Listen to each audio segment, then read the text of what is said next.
Bien fait, Maëlle. Allô, ici Yann Ward des Jardins Glenelm et ma jolie assistante Maëlle qui m'aide beaucoup quand même dans la sarasomie. C'est vraiment agréable.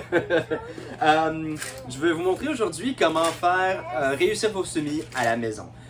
Mon système ici, c'est fait pour nourrir à peu près 120 familles par année, mais c'est quand même relativement accessible comme installation, quelque chose qu'on peut faire à la maison dans les choses que je vais vous montrer. Alors, j'ai une petite table ici, ergonomique, à une bonne hauteur pour faire mes semis. J'ai un grand bac avec du terreau dedans qui permet de garder le dégât dans le bac, ce qui est le fun. Mais en même temps, je vous conseille fortement de passer le balai un petit peu avant pour pouvoir ramasser le terreau après sans craindre d'avoir de la poussière puis les poils de chat, etc. dedans. Donc, on prend aujourd'hui des plateaux de 72 cellules. Puis ça, c'est bon pour faire des tomates. Donc, on plante des tomates aujourd'hui après avoir désinfecté les graines. Et la désinfection, c'était pour enlever les maladies qui peuvent être présentes dans la graine. Si vous avez des problèmes avec les tomates, si vous trouvez qu'elles sont maladives, ça se peut que la maladie est venue de la graine, même si elle vient d'un semencier réputé, et pas nécessairement de quelque chose que vous avez fait.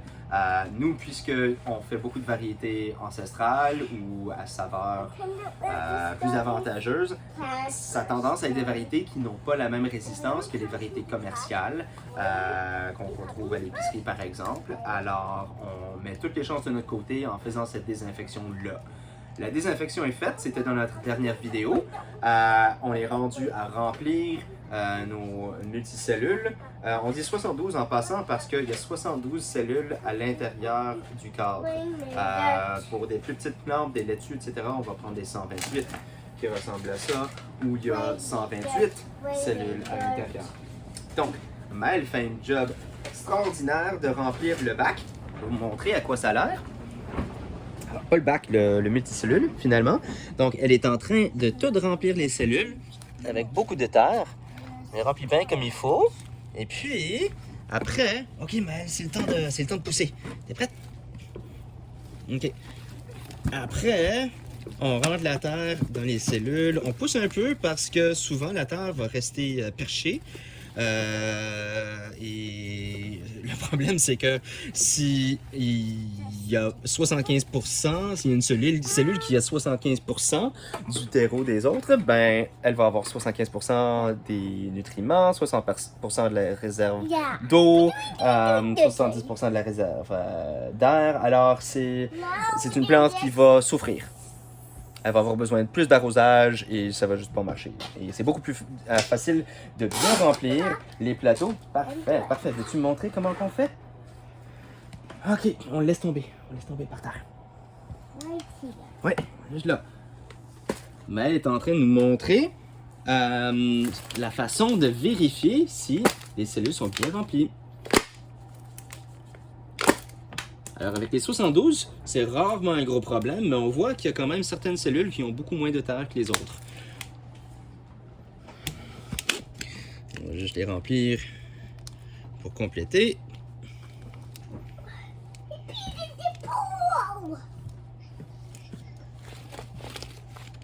Alors, ça c'est fait. Maintenant, on sait que les cellules sont toutes bien remplies. Et c'est le temps de semer. Maëlle, reviens m'aider, cocotte. C'est le temps. Et quelle variété est-ce qu'on va faire aujourd'hui? Maëlle, viens. Quelle variété est-ce qu'on va faire maintenant? On va faire la Bronze Torch. Et cette variété-là, c'est un de mes coups de cœur. C'est une variété à pollinisation libre. Ce qui veut dire que ce n'est pas une hybride, elle n'a pas été produite dans un laboratoire. Et la saveur est extraordinaire. C'est complexe, c'est sucré, c'est une cerise allongée, parfois appelée tomate cocktail. Et c'est sûr qu'on va en avoir dans les paniers cette année. Ouais, super. Alors, on va pas en mettre trop pour le moment. Juste quelques-uns pour vous montrer comment ça fonctionne. Ouais. Ah. faire une rangée plus 2. Après, on va recouvrir les semences. Ah ouais, la raison que les semences sont contenues dans ce petit sachet-là, c'est parce que c'est à cause du trempage. La désinfection dont je vous parlais tantôt, on met les graines dans un sachet. En l'occurrence, on a pris des chaussettes de bébé parce que les bébés en ont plus besoin. Et on les a trempés dans des thermos d'eau chaude de 56 degrés Celsius pendant une demi-heure. C'est ça qui tue les maladies. Donc, j'ai mis une graine dans le centre de sac de chaque cellule. On retourne à notre bac. On n'a pas tout à fait fini. Et on va recouvrir les graines d'à peu près 1/8 de pouce de terreau. Et ça, c'est parce que les tomates n'ont pas des grandes graines. La règle générale, c'est qu'on recouvre la graine de 2 fois le diamètre de la graine en terreau. Donc, ici, j'en mets juste un peu.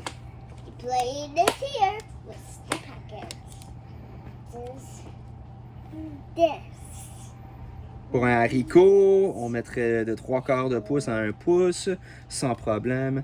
Ici, je mets une petite pression pour augmenter le contact de la terre avec la semence. Après, les autres sont pas finis, mais on va vous montrer ce qu'on fait avec. On les met sur la table de germination.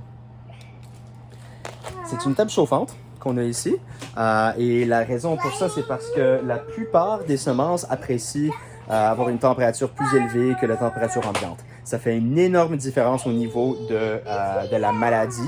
Dans le temps, quand j'avais pas de table chauffante, j'avais des problèmes de phytophthora, de fond des semis. Les oignons sont très susceptibles, les bok choy, les tomates aussi dans une certaine mesure.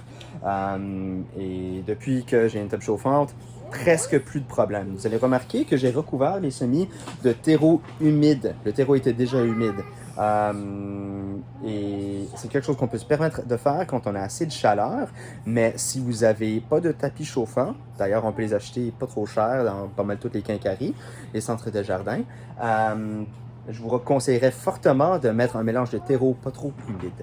Pas absolument sec, pas comme de la mousse de tourbe tout à fait sèche, mais à peu près l'humidité qu'on a dans un terreau qu'on vient d'ouvrir, sans l'humecter davantage. Mais à cette humidité-là, on va juste mettre ça en surface. Le terreau qu'on a mélangé avec nos engrais, il est humide, parce qu'on ne veut pas avoir à arroser les semis tout de suite après. Comment on sait si le terreau est assez humide? On prend une poignée de terre, on la serre entre les doigts, dans la main, et il devrait y avoir un petit peu d'eau entre les doigts. Mais ça ne devrait pas dégoûter. Ça ne devrait pas égoutter. Si ça égoutte, il y a trop d'humidité, ça serait mauvais pour les semis, il pourrait y avoir plus de maladies.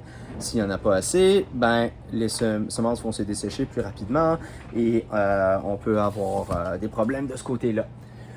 Donc, fait à noter, ici j'ai mis ce plateau-là par-dessus d'un autre plateau parce que la germination ne sera pas tout à fait égale. Le plateau en dessous risque de germer à peu près un jour avant celui-là. Alors, on peut soit faire une rotation des plateaux ou juste checker, vérifier souvent. Moi, je ne suis pas trop inquiet. Si celui-là lève un jour plus tard, ça ne me dérange pas du tout. Mais je vais quand même vérifier à tous les jours pour savoir si la levée est bonne en dessous.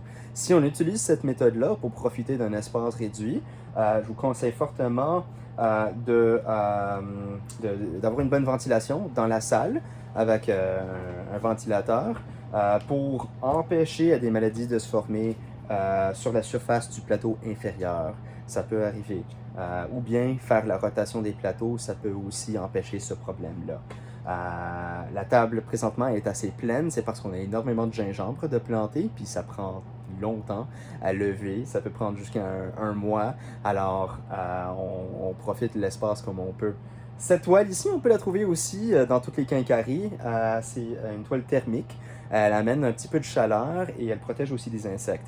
On est dans la serre à semis, on n'a pas besoin, on craint pas les insectes, mais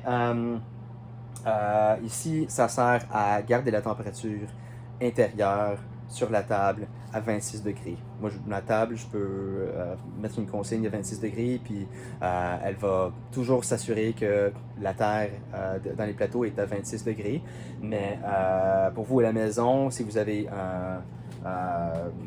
des tapis chauffants, ça reste une bonne idée d'avoir une toile pour réchauffer, pour que la terre reste plus chaude que l'air ambiant. Parce que l'air ambiant va essayer de refroidir les semis, alors que ta table va essayer de la réchauffer. Donc ça va prendre plus d'énergie et la température des semis risque pas d'être aussi régulière qu'elle ne le serait autrement. Si vous avez des petits tapis chauffants à la maison, je vous encouragerais à aller jusqu'à 4 plateaux de haut, quitte à ne pas avoir un tapis chauffant parce que c'est pas donné, les tapis chauffants. On peut les empiler, mais juste faire attention aux problèmes de maladie qui peuvent survenir. Donc, ça fait le tour, pas mal. Merci de m'avoir regardé aujourd'hui. Si vous avez des questions au sujet de vos semis, n'hésitez pas à les poser dans les commentaires et je vais faire de mon mieux pour y répondre. Merci et bon jardinage.